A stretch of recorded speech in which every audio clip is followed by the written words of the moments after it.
We had some very interesting questions during the break that I'd like to share with you because some of the rest of you may have those same questions. One question was, if a table cannot compare, can a table show a comparison? And the answer is yes.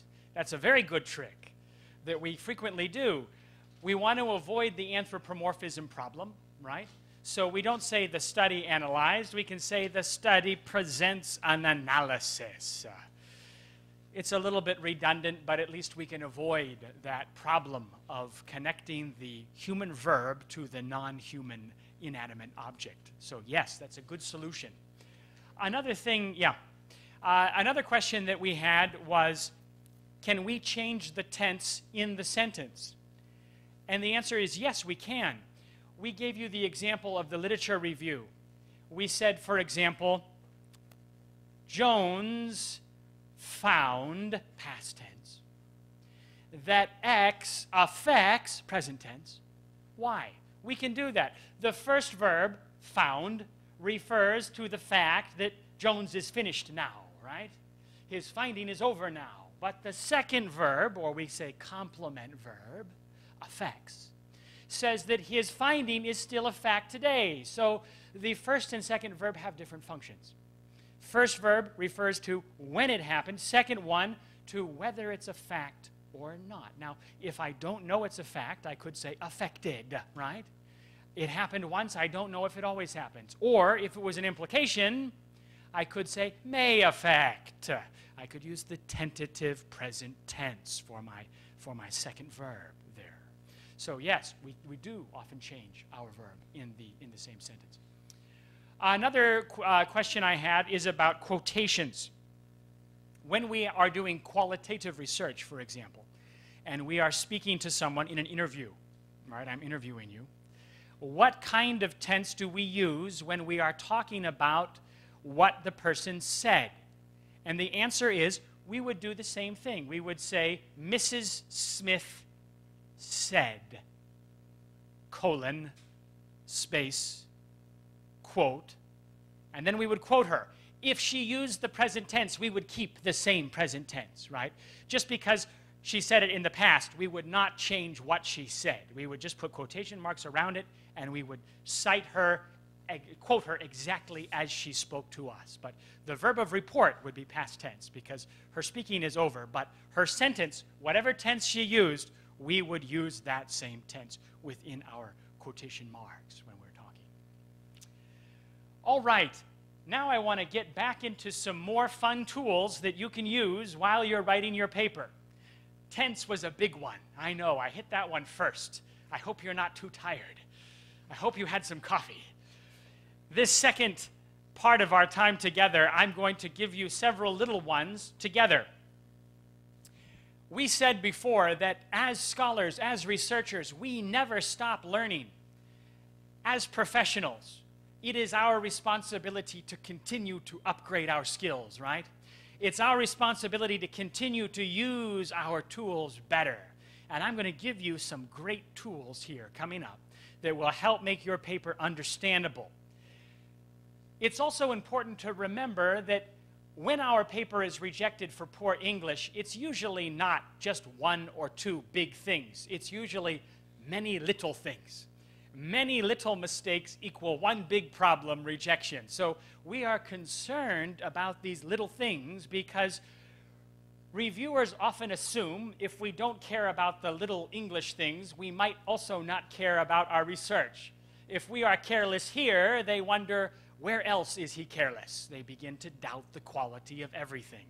So our English becomes a measurement of quality for our research. Is this fair? No, but it happens.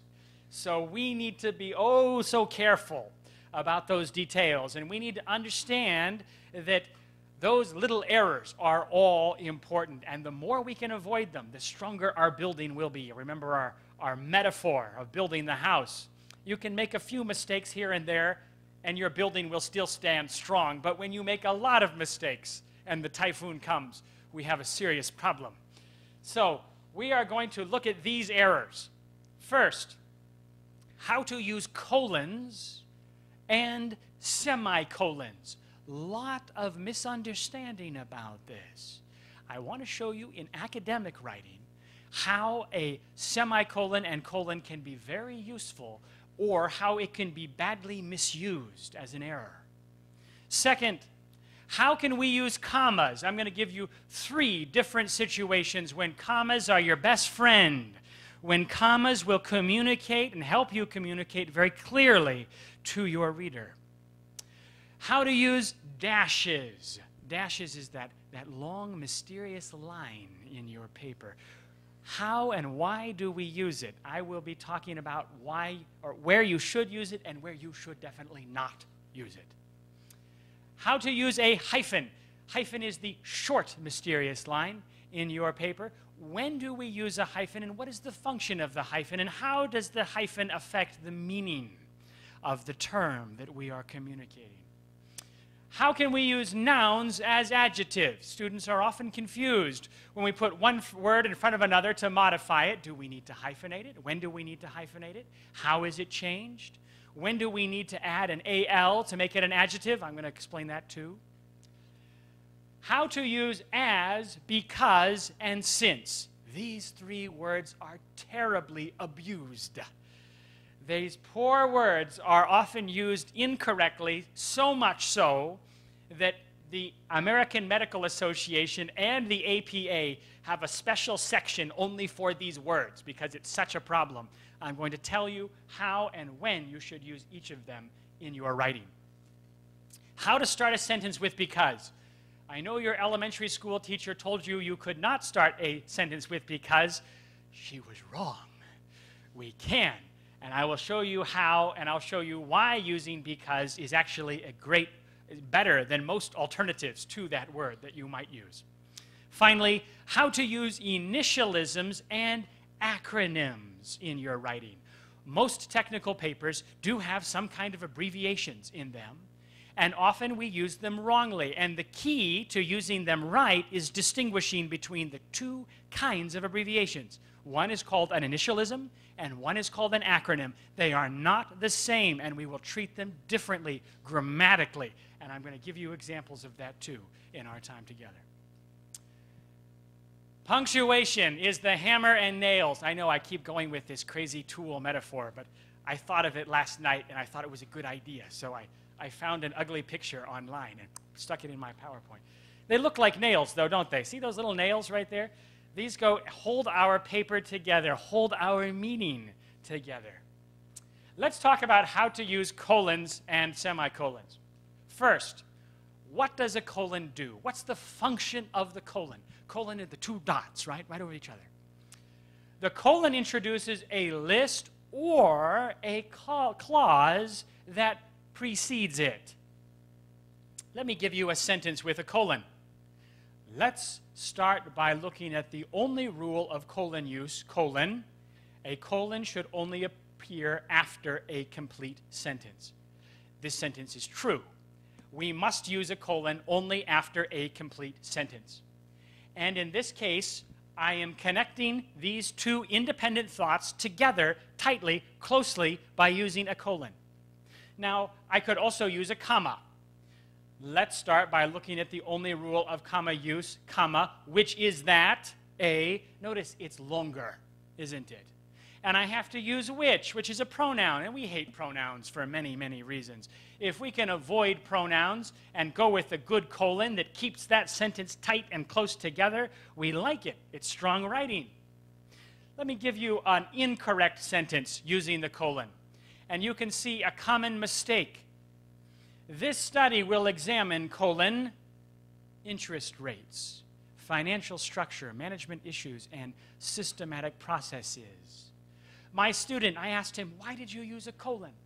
And he said, because I have a list that comes after it. And yes, we do use a colon before a list.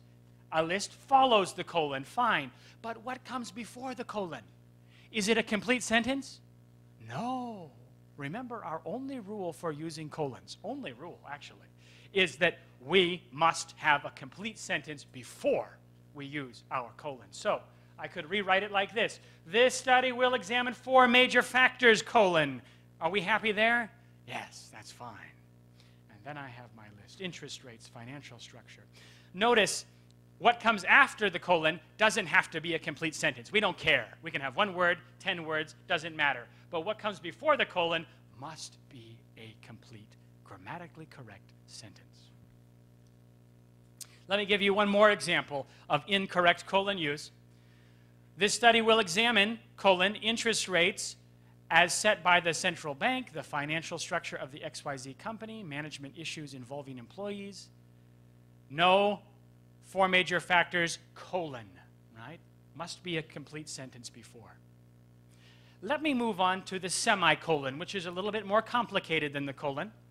The colon we frequently use before a list, but we're sure it's always a complete sentence. That's our rule. Semicolon functions differently. 2 main uses. Number 1, it can be in the place of a comma in a list. In such cases, the semicolon is more like a comma, except it allows us to include complex elements. Sometimes we have a long list, but there are commas inside of our list. You know what I mean? How do we separate items in the list that already have commas? By another comma? No, it's confusing. Semicolons are the key here. They're like a strong comma to separate long items in a list. I'm going to give you an example in our next slide. Second function of the semicolon is in place of a period when we want to connect 2 sentences together and we don't want to stop the thought. You know, sometimes, most of the time, when you read a sentence and you see a period, you stop thinking about the connection of the items in that sentence. But when we see a semicolon, we know that what follows is closely related to what we just said. Period separates it too much. We want to keep it close. Semicolon can help us do that. I'm going to give you examples of both of these. Let me start with the list. Here it is. The sentence. The research on scholars' academic writing for international publication confronts 3 main issues, colon. Is this correct? Yes, that's fine. It's a complete sentence and it's before a list. It's a good use of the colon. We continue. The difficulty of finding suitable samples of academic writing at a similar English level across domains, semicolon. Why do I use a semicolon? Because my item on the list is so long that if I use a colon as a regular comma, it's too weak to hold this huge list together. I continue.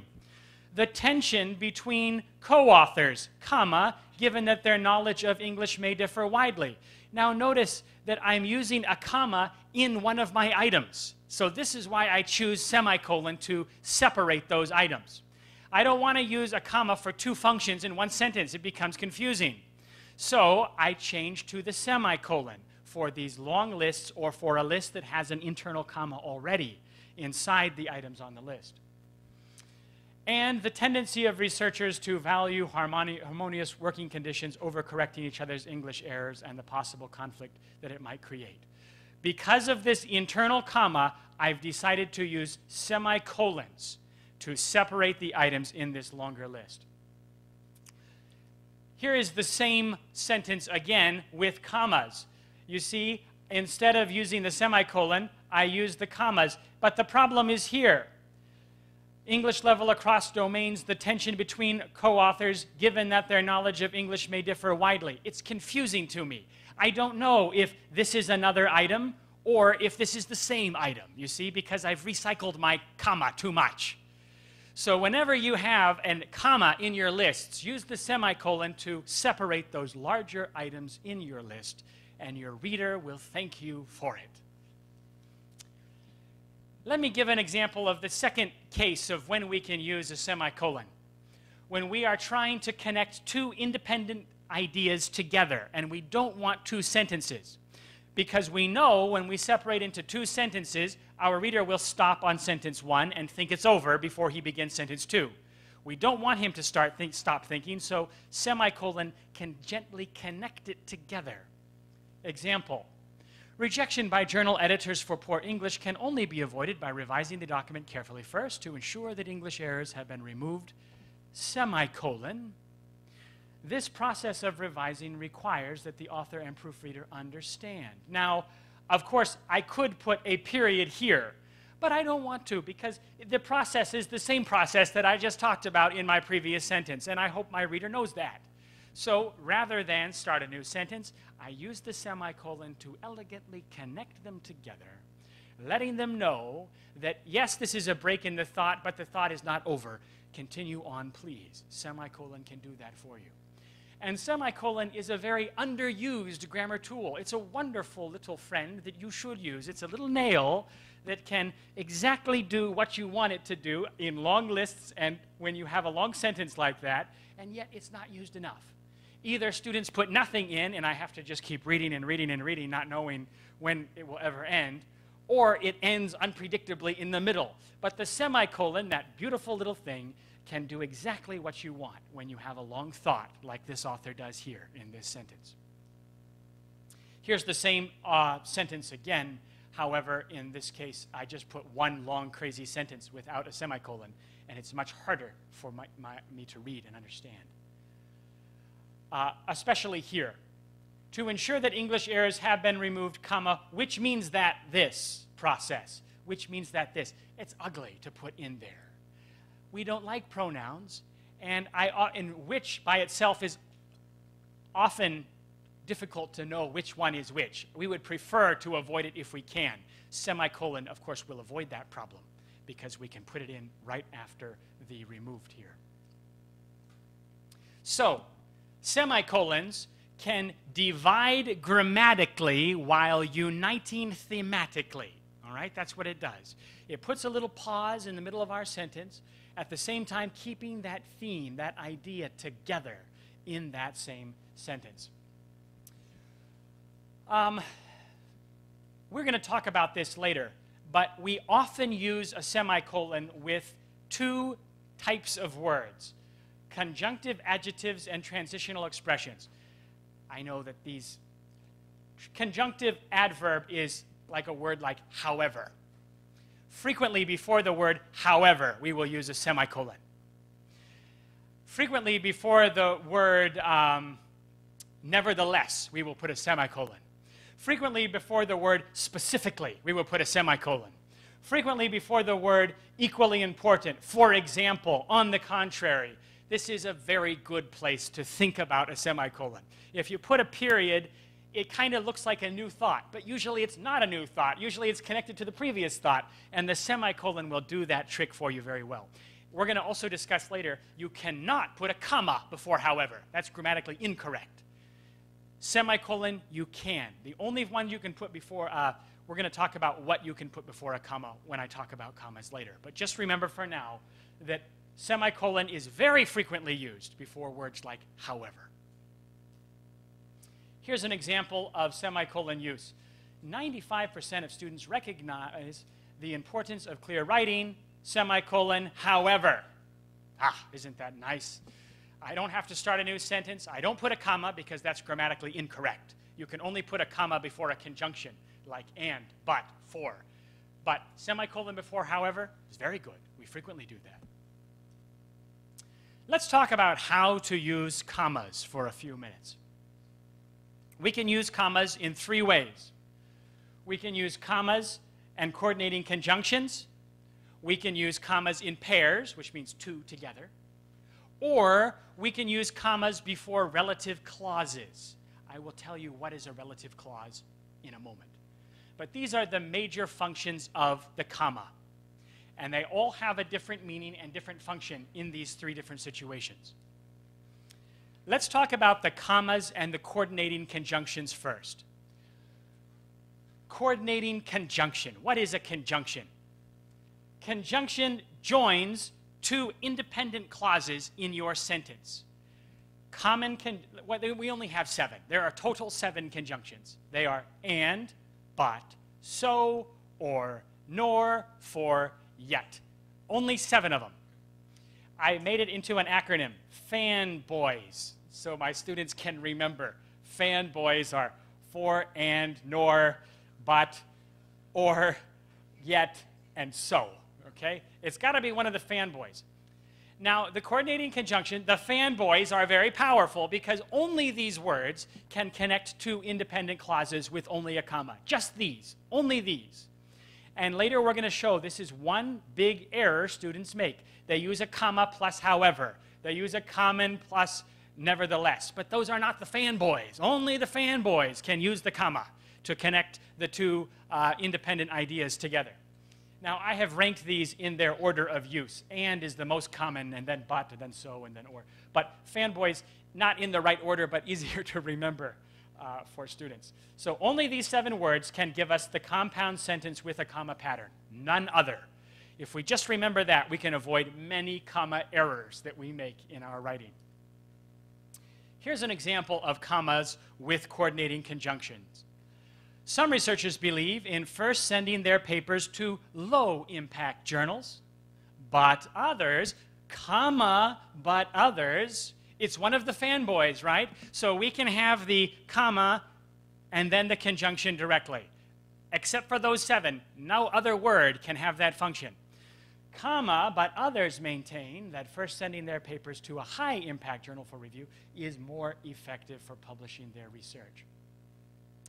Now, the comma but lets me know as a reader that these are 2 independent ideas that I'm putting together here in my sentence to make a new one. Let's take a look at a common comma error we call the comma splice error.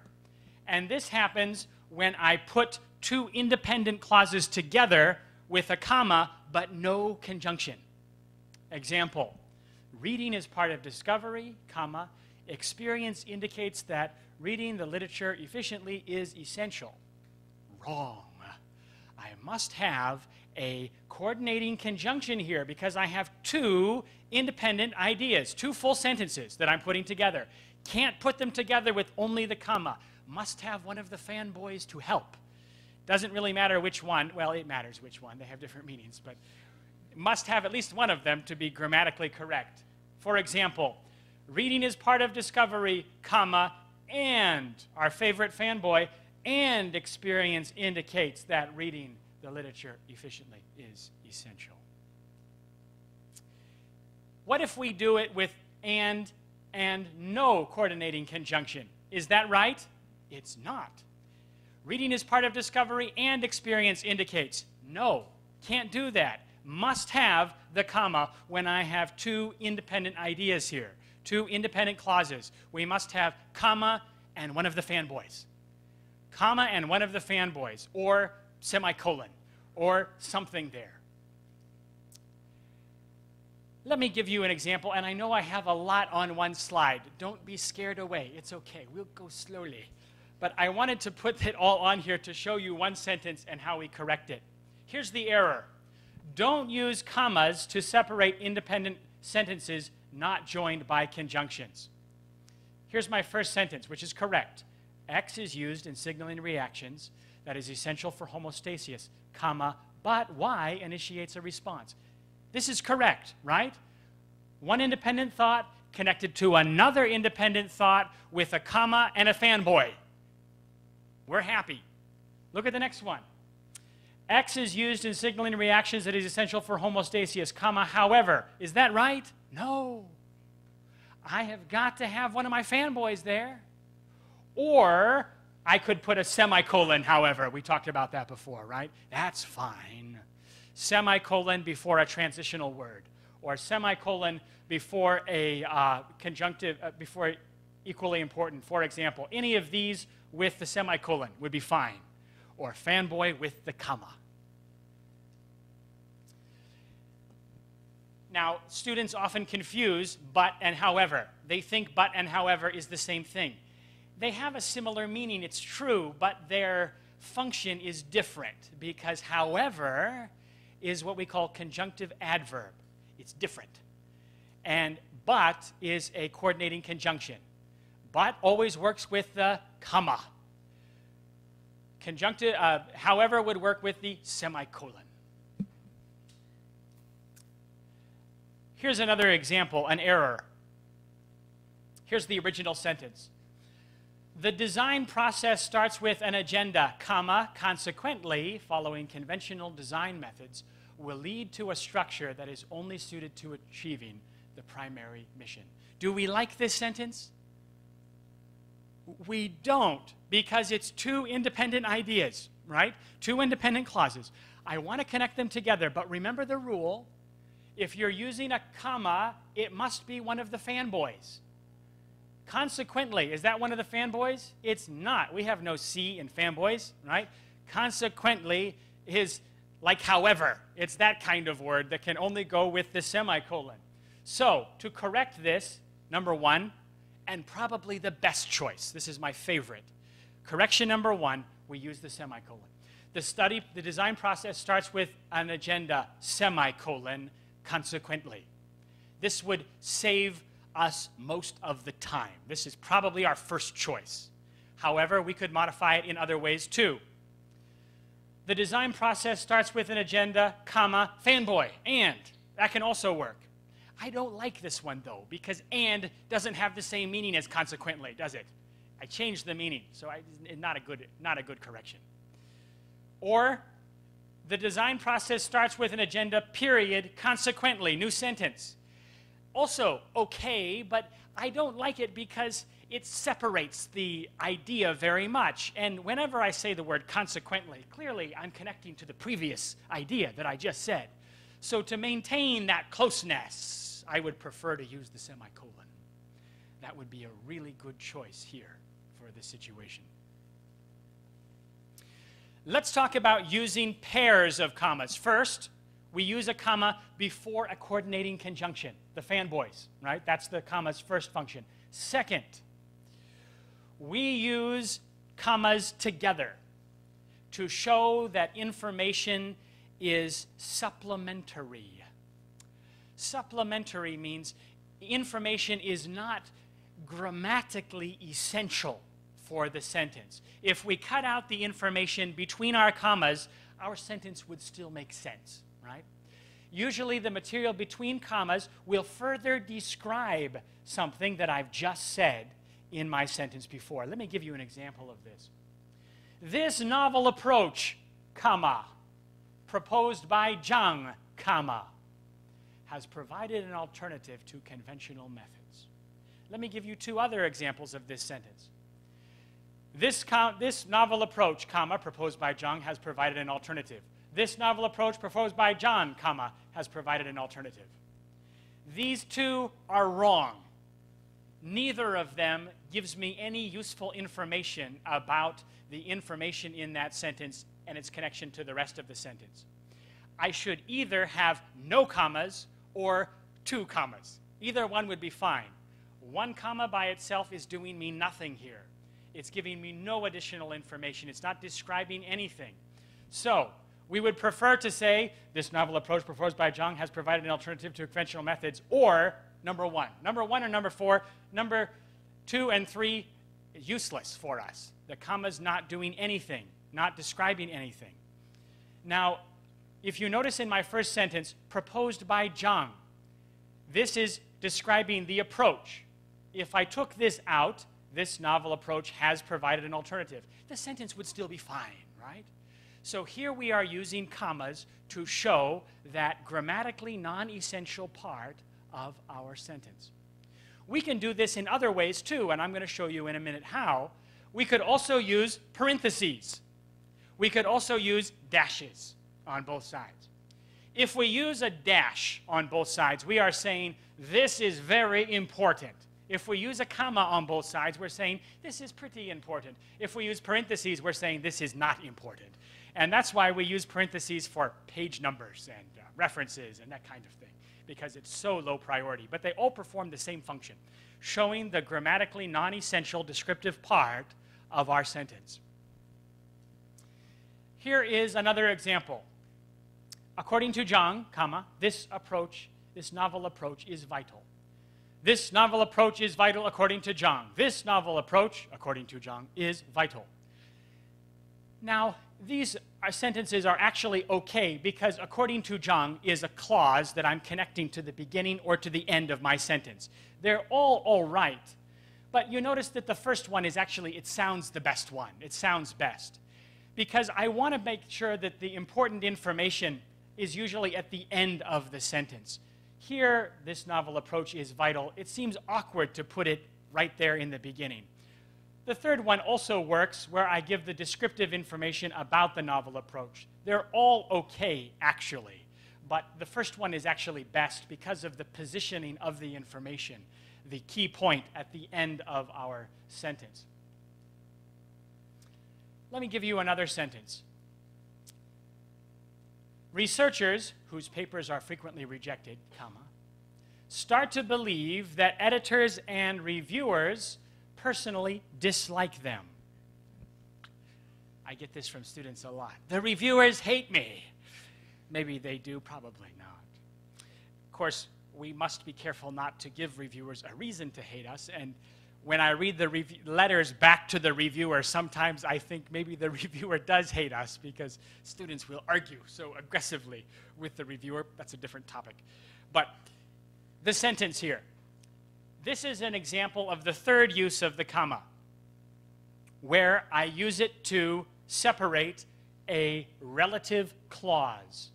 Relative clause begins with a word like which, that, who, whom, and whose. When we have a clause beginning with one of those words, it's called a relative clause because it is related to something else in the sentence that we just talked about. In this sentence, whose is related to the researchers, right? Now, here's the problem with my student's sentence. He says researchers whose papers are frequently rejected. When he puts the comma before whose, it makes it look like all the researchers' papers are frequently rejected. You see that? When we put the comma there, it's describing the whole group that we just said. Researchers, all of them, their papers are frequently rejected. My student actually didn't want to say that. What did he want to say? He wants to say researchers, some of them, in which case we should not use the comma here, right? Because we want to restrict to just some of them, not all of them. Be careful of that comma coming before which and whose, because that comma indicates it's all of the people, all of the group that you just mentioned before in your word. Let me give you another example. Given the economic conditions in Thailand, which is located in Southeast Asia, government programs for stimulating local business is essential. Now, this is fine here. This clause, this relative clause, is describing Thailand, and it's describing all of Thailand, isn't it? All of Thailand is located in Southeast Asia. That's fine. I'm not trying to say some of Thailand is. It's all of it. So a clause or a comma beginning here and ending here is correct use of the comma in this case. Students often have a lot of trouble between which and that. So let me talk about which and that with you for a few minutes, and whether or not we should use commas with which and that. Let me show you two sentences, one with which and one with that. The first one, the samples that showed a change in DH2 between precursor and product were analyzed. Or the samples, comma, which showed a change in DH2 between precursor and product were analyzed. They're both correct, but they both mean very different things. In the first sentence, I use that. And what am I saying? I'm saying some samples showed a change and some didn't. And the samples that showed a change were analyzed. In the second one, because I have the comma and which, I'm saying all the samples showed a change. When you use the word that, it is talking about some of them. When you use which, it's talking about all of them. Let me give you another example here. I'm going to give you three. The books, comma, which stem from the 1960s and the early 1980s, show Smith emphasizing the use of grammar in classroom instruction. I'm saying all the books, aren't I? The books, all of them, which stem from this period, show Smith. My second sentence, the books that stem from the 1960s and the 1980s show Smith emphasizing. Here we have some of them, right? It's not all, it's some. Here's the tricky one, the last one. The books which stem from the 1960s and early 1980s. Am I talking about some of them or all of them? It's very tricky here. It should be some of them, but there's no comma. So students sometimes scratch their head and think, so which is it? This is exactly the problem. Many people think, what are you talking about? So here's our rule. If you use which, always use a comma. If you use that, never use a comma, and then you'll never have this problem. I know that some English teachers will argue with me and say, technically, this is correct. Technically, it is. But our first job in technical writing is to be clear. And because many people, even native English speakers, scratch our heads about this, I suggest to just keep it really, really simple, okay? If it's integral, use that. Always say that without commas. Always say which with commas, okay? This is a good rule to keep in mind when you are writing, okay? If you're using which, use a comma. If you're using that, don't use a comma. That means some of them, which means all of them, and keep your life simple. Rather than thinking about 4 things, just think about 2. So, use that to introduce defining or restricted clauses. That means some of them. Don't use commas. And use which to introduce non-defining or non-restrictive clauses, and use your commas. That way you have a lot less to worry about. Let's review what we know about commas. First, use comma before your coordinating conjunction when you're connecting two independent thoughts, right? Comma and the fanboys. Any of the fanboys are fine. Don't use just the comma alone, and don't use just the fanboy alone. It's got to go together to connect those two independent thoughts. If you're using a word like however, don't use the comma either. Use a semicolon to connect that. When you put commas together in pairs, the information between the commas should be grammatically non-essential. That means if you took it out, the sentence would still make sense. And we have 3 ways to do that. We can do it with commas, which is pretty important, parentheses, not really important, or dashes, extremely important. I'm going to talk about dashes a little bit later. Final use for the comma is that we can use comma with a relative clause. What are the relative clause? A clause beginning with whose, which, that. And it will describe something that came before. That, as we said, is a restrictive clause and never takes a comma. Which is non-restrictive, all of them, and always takes a comma. You remember that simple rule, you're going to avoid a lot of your common grammar errors. I learned a long time ago that if people sit for over 50 minutes without a break, they sleep like babies. And I see I'm approaching 40 minutes. Let's take a quick break, shall we? 5 minutes. Come back cheerful and happy, and we're going to finish up our last section together.